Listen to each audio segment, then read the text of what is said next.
think they're going to be like one of the crews we saw earlier, for example, Brooks, who could really relax and take it down. I think they're going to have to keep pushing on more or less to the line unless something substantial happens. Well, we're getting lovely views of the Oxfordshire countryside here. This is what it looks like from flight 2070 flying over on the Heathrow flight path, but we haven't really got much of an idea on what's going on in the actual race. And I think as we the shots just changed there, you can see in the top right-hand corner the conclusion of the Academic 8's heat, and we'll move back to the start. I think the fours are underway, and it's St Andrews University on the Berkshire station, and it's Birmingham University A on the Buckinghamshire station. So a crew from Scotland against a crew from the Midlands. And there we go, just coming into shot there, and I think it is the crew from St Andrews University who have already about 2 lengths. Be interesting to see in these aspirational academic fours how much steering does play a part, because you see it all the time. You see it at Henley Royal, even some of the most experienced coxless fours. You see it in coxless events here at Henley Women's all the time, that it can make or break a race. And actually, I don't want to overplay the role of the cox, but at least when you have a cox, the rowers can relax. They know that bit's taken care of. So, not hoping not to see anything too dramatic happen, because you don't want that to be the way that, you win or lose a race. Well, having coxed or steered a coxless boat before and incurred a few interactions with booms and banks and small children, I can guarantee that it is not an easy task, especially down the Henley course, when actually people say it's a straight course, but when you're sat on the start line, you're sat coming out of Temple Island, it really doesn't look very straight. But actually both crews doing a pretty good job of steering a good line here. Yeah, I think they're definitely on top of this here and look like they're pretty switched on to it. It's always usually towards the end, well, off the start and at the end, when you really see you see the problems, because off the start everyone's really plugging away and focused on getting off together, and at the finish, everyone's tired, and that's when you can quite often see the mistakes come in. But like you say, both crews here look pretty in control of things, pretty relaxed with that steering. Yeah, so this St Andrews University Boat Club crew, they actually won bronze in the women's intermediate cox fours at Bucks Regatta. So they're obviously quite a lot of pedigree, quite a lot of form. And you wonder, I always think this, both on the men's and the women's side, which race do you prioritise? Do you prioritise Bucks or do you prioritise Henley Women's? For me, it was always Henley because of the spectacle, because of the pedigree of the event. But actually, a lot of people would rather have a gold medal from national schools than a semi-final at Henley Royal Regatta, or vice versa for the women. Yeah, that's a difficult one. I think for me as well, I would, in my mind, I would always prioritise Henley, but a lot of it will depend on as well what the universities want, for example, or what the clubs want, because maybe some of these teams are getting their funding based on their Bucks results, and actually that's very important. So you never really know what people are aiming for, and you've got to kind of play each one as it comes. And actually, talking of steering, there's a coxless four here that looks like it's having a bit of trouble with just that. Yeah, I think this is Edinburgh up against Cardiff University in the second heat of the academic aspirational eights. And as you say, it is not easy to steer a straight line out of Temple Island. Edinburgh doing a sterling job, it has to be said, and have, I think, a slight lead at this stage.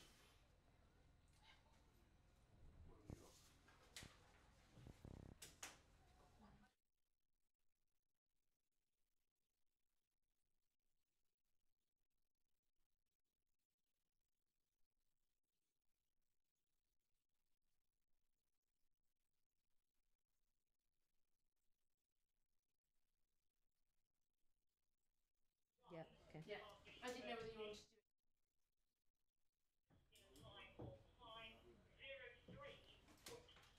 So I think if you look at that Edinburgh crew there, a little bit more cohesion in the boat. They look a little bit more relaxed in every aspect of the stroke.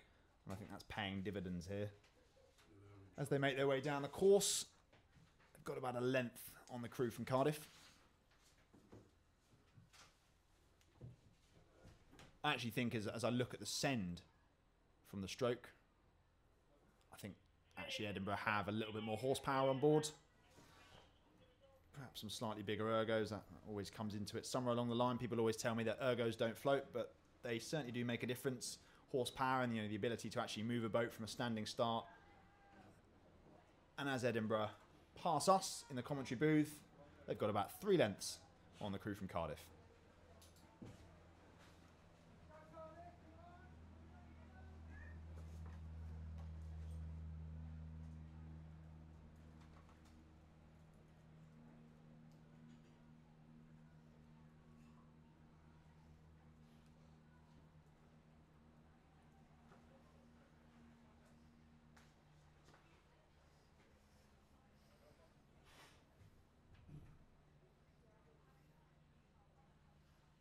So that shot there, the genuine enclosure.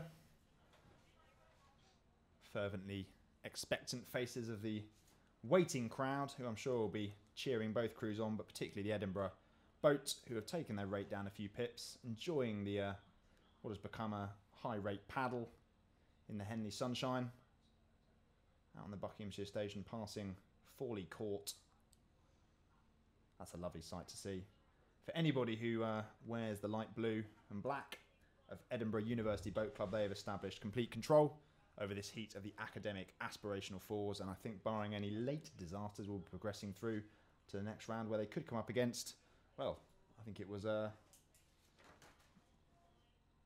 St Andrews University, so it could be an all-Scottish affair.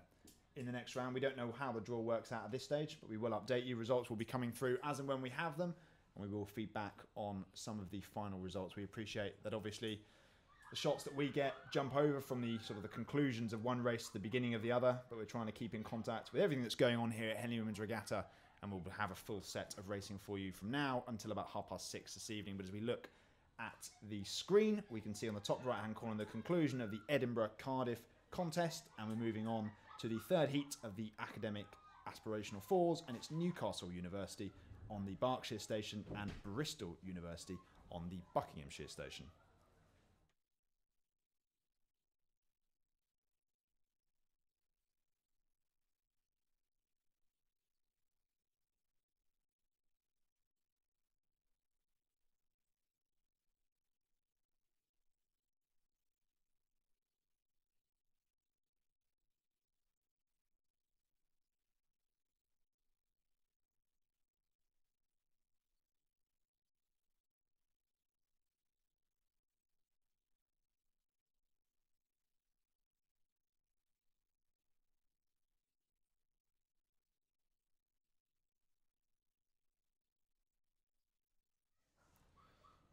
So I'm delighted to be joined here in the commentary booth by Joe Brown, former Oxford University lightweight.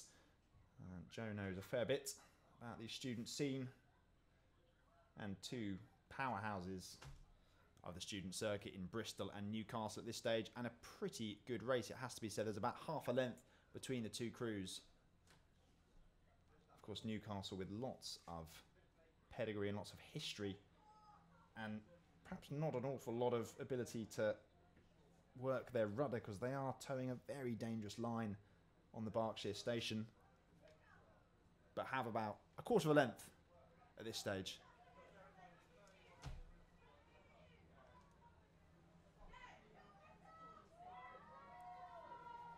As they're coming past the commentary box here, we can just see them coming past. Both crews looking actually very relaxed given their proximity at the moment. Both crews settled into their race pace.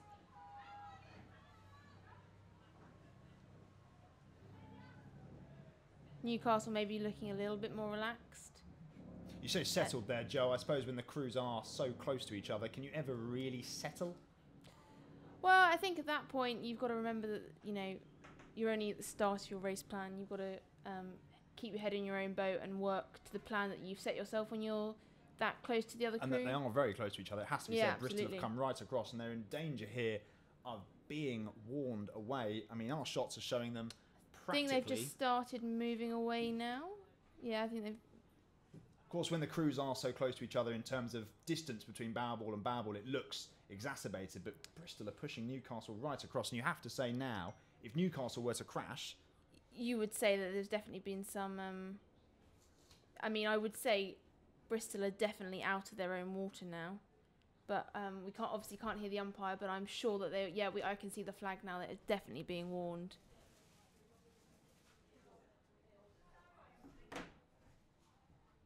And also, you've got to remember, these are relatively new rowers. They are, you know, in the aspirational academic fours. So this is a completely new experience for them. So being that close to another crew side by side is going to be probably the first time that they've had that sort of experience, which certainly in this competition, having it in the first heat is definitely a good thing, because I'm sure there'll be some closer racing coming through into the finals. Well, I think it shows the competitiveness and the depth of this event. Yes, absolutely. And you have to wonder now, with Bristol having done quite a few more metres than their Newcastle counterparts and zigzagging across the course, have Bristol now got the legs to go past Newcastle in the closing stages? because it is still a very close race as they come past, well, they passed actually the public enclosure, and they're on the way down towards Upper Thames Rowing Club. And as you can see, both crews have moved quite a long way away from each other again, and that may not have been intentional. Again, as Zoe said earlier, these are unexperienced steerswomen in the bow seats, or obviously the stern, depending on how it's rigged. Right, okay, I think we've just... Okay, in the bottom left-hand picture of the screen, we can see the next race has just started. Yeah, this is another heat. I think we'll keep a close eye actually on what's happening in the other race, but just... Oh, there's been a crash. There we go. There's been a crash in the 4th heat of the Academic 8. It's Exeter and it's Queen's University ladies, and it is Queen's University who have crashed. And actually, it looks like they've... That snapped a blade. That snapped a couple of blades, actually. Both blades, That's yeah. a disastrous crash. That's going to have a really major impact on their ability to progress. I think Exeter are going to coast away with that one, but if we look back up the course, it is Newcastle and Bristol both ramping it up. We could probably cross back to that because the race succeeding it has become a no contest. It's Bristol and Newcastle really gunning for the line. Have Bristol got the legs? I mean, they've covered probably an extra 1,000 metres due to their zigzagging in this race, and it looks like they're still in touch with Newcastle as they come up towards the line. Both crews raising the rate. Perhaps Newcastle still have the advantage.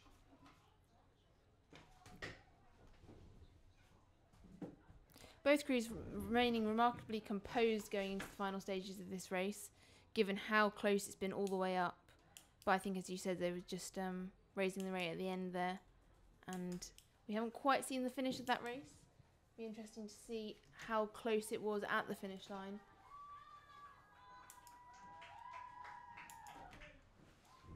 Well, you can see in your shot there, Queen's University ladies have had what I would describe as a nightmare. I didn't quite see what happened at the start there, Tom. Did you catch full-on collision with the booms, I think it was. Was that just...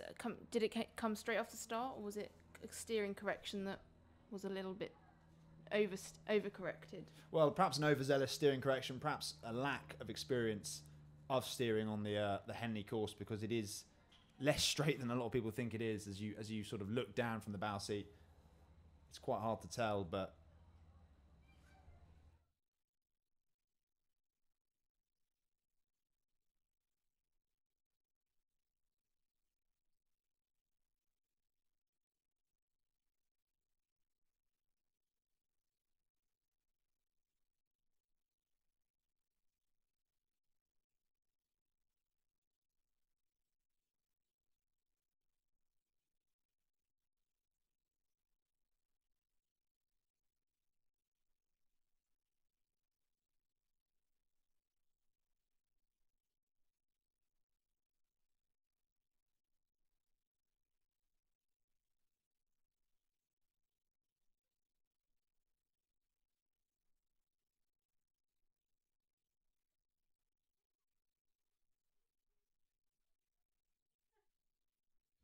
so we're actually having a bit of discussion in the commentary box. How on earth do you now go about getting the boat back? Do you row it back as a pair or a double? So what's your contribution to this discussion, Tom? How would you... My contribution is negligible because I have limited rowing knowledge. I'm only here for the velvety smooth texture of my voice. I depend on everybody else for the rowing knowledge. I think the people on the launch and in the boat are actually having probably the same discussion as us, which is how are we going to get this back? I don't know about you. There's obviously been clashes at Henley Women's and Henley Royal in recent years. It always happens every year. But I can't remember seeing one where two blades have snapped. No, well, pretty disastrous for Yeah. those girls, it has to be said. But it gives us a chance to have a look at some of the races that are coming up. So we've got 4 more heats of the academic aspirational 8s, the likes of Durham University, Newcastle and the University of London all in action, alongside a couple of crews from the USA in the form of Mount St. Joseph A and Drexel University A. Looking forward to seeing them tear their way down the Henley course. And then we've got more Cox's 4s, Durham, a crew from Holland, Manchester and Southampton all in action. And there we go, we can see Queen's University ladies.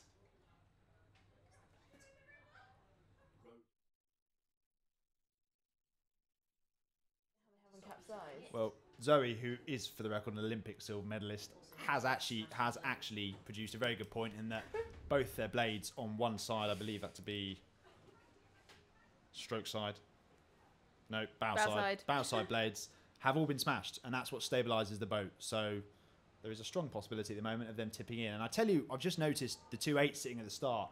This is going to be a nightmare for them because this is going to delay the start of their race, and you can imagine the nerves that they've got in their stomach at the moment. I think we've all at some point been kept on the start line waiting for a competitor to turn up, but for both competitors to be sitting on the start line is definitely going to throw their headspace a little bit.